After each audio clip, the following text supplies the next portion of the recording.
इस वेले ਦੀ बहुत ਵੱਡੀ ਖਬਰ ਨਿਕਲ ਕੇ ਸਾਹਮਣੇ ਆ ਚੁੱਕੀ ਹੈ। ਦਰਅਸਲ ਪਹਿਲਵਾਨਾਂ ਨੂੰ ਲੈ ਕੇ ਖਬਰ ਨਿਕਲ ਕੇ ਸਾਹਮਣੇ ਆਈ ਹੈ। ਪਹਿਲਵਾਨਾਂ ਦਾ ਬ੍ਰਿਜਭੂਸ਼ਣ ਦੇ ਖਿਲਾਫ ਅੰਦੋਲਨ ਖਤਮ ਕਰਨ ਦਾ ਐਲਾਨ ਹੋ ਚੁੱਕਾ ਹੈ। जी हाँ, इस ਨੂੰ ਪਹਿਲਵਾਨਾਂ ਦਾ ਯੂ ਟਰਨ ਵੀ ਤੁਸੀਂ ਆਖ ਸਕਦੇ ਹੋ।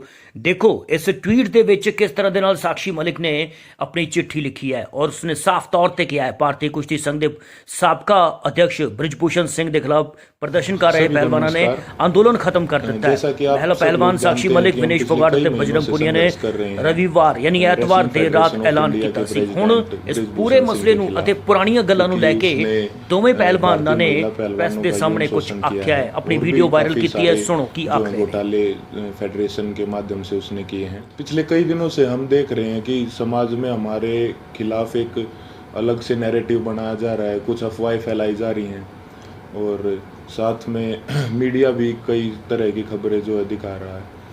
तो हमारा आज ये वीडियो बनाने का एक ही पर्पज़ है कि हम जो अपनी सच्चाई, जो असली सच्चाई है वो आप लोगों तक पहुंचा सकें।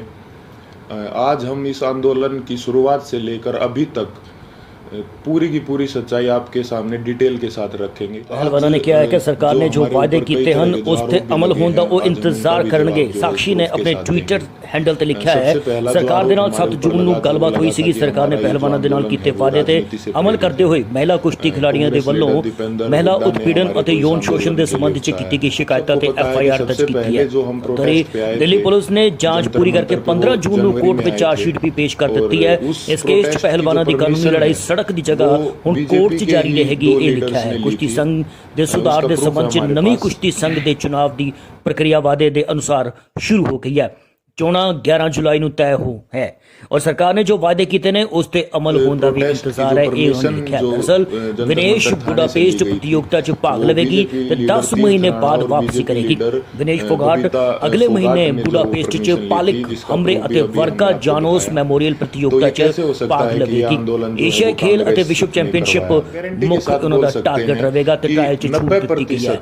6 पहलवान विनेश फोगाट, बजरंग पुनिया, साक्षी मलिक, संगीता फोगाट, सत्यव्रत कादियान अते जितेंद्र सिंह सबको जो है ये ना सिर्फ कुश्ती ट्रायल ਦੇ ਵਿੱਚ ਹਿੱਸਾ ਲੈਣ ਦੀ ਛੂਟ ਮਿਲੀ ਹੈ, ਸਗੋਂ ਉਹਨਾਂ ਦੇ ਨਾਲ ਵਾਅਦਾ ਕੀਤਾ ਗਿਆ ਹੈ ਕਿ ਉਹ 5 ਤੋਂ 15 ਅਗਸਤ ਦੇ ਵਿੱਚ ट्रायल ਦੇ ਵਿਜੇਤਾਵਾਂ ਦੇ ਨਾਲ ਵੀ ਭਿੜਨਗੇ। ਸੋ 5 ਮਹੀਨੇ ਤੱਕ ਇਹ ਲੜਾਈ ਚੱਲੀ ਹੈ। ਬ੍ਰਿਜਭੂਸ਼ਣ ਸ਼ਰਨ ਦੇ 2 FIR ਦਰਜ ਹੋਈ ਹੈ। ਪਹਿਲਵਾਨ 5 ਮਹੀਨੇ ਤੋਂ BJP सांसद ਬ੍ਰਿਜਭੂਸ਼ਣ ਸ਼ਰਨ ਦੇ ਖਿਲਾਫ ਪ੍ਰਦਰਸ਼ਨ ਕਰ ਰਹੇ ਸਨ। ਇਹਨਾਂ ਦੇ ਉੱਤੇ ਯੌਨ ਸ਼ੋਸ਼ਣ ਦਾ, ਯੌਨ ਉਤਪੀੜਨ ਦਾ ਇਲਜ਼ਾਮ ਹੈ ਅਤੇ ਪਹਿਲਵਾਨ ਬ੍ਰਿਜਭੂਸ਼ਣ ਦੀ ਗ੍ਰਿਫਤਾਰੀ ਦੀ ਮੰਗ ਕਰ ਰਹੇ ਸਨ। ਮਾਮਲਾ ਸੁਪਰੀਮ ਕੋਰਟ ਪਹੁੰਚਿਆ ਤੇ ਦਿੱਲੀ पुलिस ने बृजभूषण के खिलाफ FIR दर्ज करने की गल आखी। दिक्कत आना स्टार्ट हो जाती है। 18 जनवरी ਨੂੰ जंतर मंतर ਤੇ विनेश फोगाट, साक्षी मलिक ਦੇ ਨਾਲ बजरंग पुनिया ने धरना देना शुरू किया सी। इल्जाम लगाया कि WFI के तत्कालीन अध्यक्ष बृजभूषण सिंह ने महिला पहलवानों का यौन शोषण किया है। सारी चीज़ां बढ़दियां रही और अगे तो अगे 12 जून, 15 जून, 16 जून, 17 जून, 18 बाद ਵਿੱਚ ਹੁਣ ਜੇ ਕੁੱਲ ਮਿਲਾ ਜੁਲਾ ਕੇ ਗਈਏ ਤਾਂ 24 ਜੂਨ ਨੂੰ ਵਿਨੇਸ਼, ਸਾक्षी ਅਤੇ ਬਜਰੰਗ ਨੇ ਅੰਦੋਲਨ खत्म ना होने की गल कही। कहा कि चार्जशीट की कापी का इंतजार है। बृजभूषण जेल भिजवा के रवांगे, ट्रायल च छूट नहीं मंगी है। लेकिन 25 जून को गुवाहाटी हाई कोर्ट ने WFI के चुनावों ते असम कुश्ती एसोसीएशन की याचिका ते स्टे लगा दिता। सो कुल मिला जुला के हुण ये मन्निया जा रहा है कि पहलवानों ने अपना यू टर्न ले लिया है। बृजभूषण के खिलाफ आंदोलन वापस। सबसे पहले तो एकता की बहुत कमी थी, एक साथ कभी हम हो ही नहीं पाए। और इसका दूसरा कारण तो आप समझ ही सकते हैं कि माइनर जो लड़की जिसने 161 के बयान दिए, फिर 164 के, उसके कई दिन बाद जो है उसने अपने बयान बदले क्योंकि उसके परिवार को डराया गया, धमकाया गया। तो सिंगल आवाज़ उठा भी कैसे सकते थे। कुश्ती में आने वाले सभी खिलाड़ी बहुत ही गरीब परिवार से होते हैं, उनमें हिम्मत नहीं होती वो इतनी बड़ी व्यवस्था और इतने पावरफुल आदमी के खिलाफ आवाज़ उठा सके। और वो सब आप लोगों ने महसूस भी कर लिया होगा कि इंडिया के टॉप रेसलर्स ने मिलकर आवाज़ उठाई और उसके बावजूद भी उन्हें किन किन हालातों से गुजरना पड़ा। 28 तारीख को महिला पहलवानों के साथ जो व्यवहार हुआ वो पूरे देश ने देखा है। कैसे उनको ज़बरदस्ती घसीटा गया और कैसे जो उनको ज़बरदस्ती अरेस्ट किया गया, जबकि हमने कोई भी जो है कानून नहीं तोड़ा था, ना ही किसी संविधान का उल्लंघन किया था।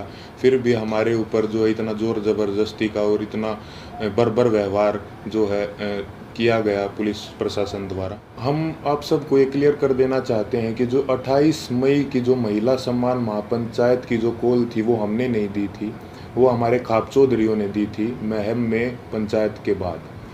हमारे को तो कुछ समय के बाद जो है, इस फैसले के कुछ समय बाद हमारे को ये पता चला कि 28 तारीख को जो है नए संसद भवन का उद्घाटन भी है। फिर भी जो है हमने हमारे बड़े बुजुर्गों के आदेश का जो है पालन किया, जिसके परिणाम स्वरूप जो है हमारे को इस तरीके से बर्बरतापूर्वक घसीटा गया रोड पे, और जो है हमारे को प्रोटेस्ट साइट से भी जो है ज़बरदस्ती हटा दिया गया। 28 तारीख को जो घटना हमारे साथ हुई उसने हमें अंदर से तोड़ दिया था। हमने देश के लिए इतने पदक जीते, देश का इतना मान सम्मान बढ़ाया, फिर भी हमारे मान सम्मान को जो है वो सड़कों पर रोन दिया गया। उस घटना के बाद हम जो है इतने आहत हो गए थे, इतने परेशान हो गए थे कि वो बात हम वर्ड्स में भी नहीं बता सकते। हमें कुछ समझ नहीं आ रहा था कि हमारे साथ ये क्यों हुआ। उसके बाद हम सब ने अपने सारे मेडल्स गंगा जी में विसर्जित करने का फ़ैसला लिया, क्योंकि हमें वो अपने सारे मेडल्स बेईमानी नज़र आ रहे थे। लेकिन फिर हरिद्वार में भी हम सब इस तंत्र की साजिश का शिकार हो गए। जैसे ही हम हरिद्वार में अपने मेडल बहाने पहुँचे तो तंत्र से जुड़ा एक आदमी बजरंग का हाथ पकड़ के साइड में ले गया और उससे पता नहीं कितने नेताओं की बात करवाई कि आप रुको, आपके बारे में मीटिंग चल रही है और आपको न्याय भी मिल जाएगा, आप बस 7 बजे तक रुको। और कैसे भी करके जो है 7 बजे तक बजरंग को जो है रोक के रखा, और एग्जैक्ट 7 बजे तंत्र से जुड़े और भी इसी तंत्र से जुड़े लोग पता नहीं कितनी संख्या में वहाँ पे पहुँच जाते हैं, और वहाँ पे जो है व्यवस्था इस तरह की बन जाती है कि अगर उसके बाद हम मेडल बांधने जाते तो वहाँ पे हिंसा भी हो जाती। तो वहाँ भी हमने फिर समझदारी जो है दिखाई और जो है रुकने का निर्णय लिया कि अभी हम रुक जाते हैं। और एक और बात क्लियर कर दे कि वो मेडल हमने सिर्फ अपने कोचेज़ को और अपने माँ बाप को वापस दिए थे। वहाँ पे क्या चल रहा था ये हमारे को कुछ समझ में ही नहीं आ रहा था। हम उस मानसिक स्थिति में थे ही नहीं कि हम वहाँ पे किसी साजिश को या वहाँ पे क्या चल रहा है इस चीज़ को समझ पाते। हम बहुत ही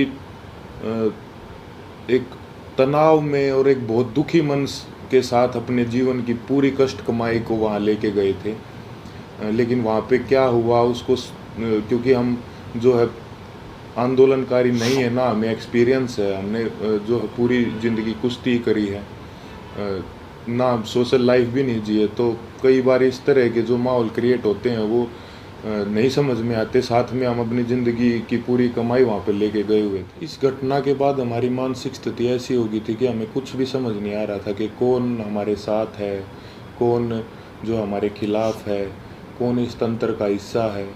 हम दिमाग के रूप से बिल्कुल जो है ब्लैंक आउट हो गए थे। और फिर उसके बाद कई लोग हमारे को मिलते रहे, कुछ समझाते रहे, हमारे को कुछ समझ नहीं आ रहा था कि किस पे विश्वास करें और किस पे ना करें। इसी बीच ये समझाया गया हमको कि होम मिनिस्टर सर से आपको मिलना चाहिए, क्योंकि जो है सारे समाधान वहीं से निकलेंगे। हम वहाँ पे सिर्फ अपनी बात रखने के लिए गए थे। और अब ये भी सुनने में आ रहा है कि कई खापे जो हैं वो हमसे नाराज़ हैं। मैं सबसे हाथ जोड़ के यही विनती करना चाहूँगा कि आप प्लीज़ अफवाहों पे ध्यान मत दो। अगर अनजाने में हमसे कोई गलती भी हुई हो तो हमें माफ़ करो। इतने दिन लगातार संघर्ष करने के बाद, इतने लोगों से मिलने के बाद हमने क्या महसूस किया है, क्या सीखा है, ये तो अभी हम आपको वर्ड्स में नहीं बता सकते। लेकिन हमने कई ऐसे इंसान भी देखे हैं हमारे साथ, और कई ऐसे संगठन देखे हैं जो निस्वार्थ भाव से जिन्होंने हमारा समर्थन किया है। हम उनका दिल से धन्यवाद करना चाहेंगे। संयुक्त किसान मोर्चा ने जो है पूरे जी जान से धरातल पे भी जो है हमारा जो समर्थन किया है। भाई चंद्रशेखर रावण का भी मैं दिल से धन्यवाद करना चाहूँगा, क्योंकि ये तंत्र जात पात में हमको बांटना चाहता था, लेकिन उस भाई ने हमारी दिल से सपोर्ट की है। तो चंद्रशेखर भाई का भी दिल से धन्यवाद। सत्यपाल मलिक जी का भी मैं धन्यवाद करना चाहूँगा कि उन्होंने हमारे को प्रेरित किया कि कैसे बेबाकी से अपनी बात जो है रखी जाती है। साथ ही सभी महिला संगठनों का भी मैं जो है दिल से धन्यवाद करना चाहूँगा कि उन्होंने जितनी ताकत उनमें थी हमारा सपोर्ट किया है। साथ ही छात्रों का भी, हर एक उस इंसान का जो निस्वार्थ भाव से हमारे पास हमारे समर्थन के लिए आए हैं, उनका हम दिल से धन्यवाद करना चाहेंगे। और हम चाहेंगे कि आगे भी मुसीबत के समय में आप हमारा ऐसे ही साथ दें। इसके लिए मैं धन्यवाद करना चाहूँगा बीजेपी लीडर जो हैं बबीता जी और तीर्थ राणा जी का, कि उन्होंने जो है पहलवानों को एकजुट करने का काम किया। साथ ही उन्होंने इस आवाज़ को उठाने के लिए उन्हें मोटिवेट भी किया। उसके बाद इन्होंने ही सरकार के साथ जो है मीडिएटर बन के जो पहलवानों को एक कमेटी का नाम दे के जो है आश्वासन दिलवाया सरकार से, यही उसके बीच में जो है मीडिएटर थे।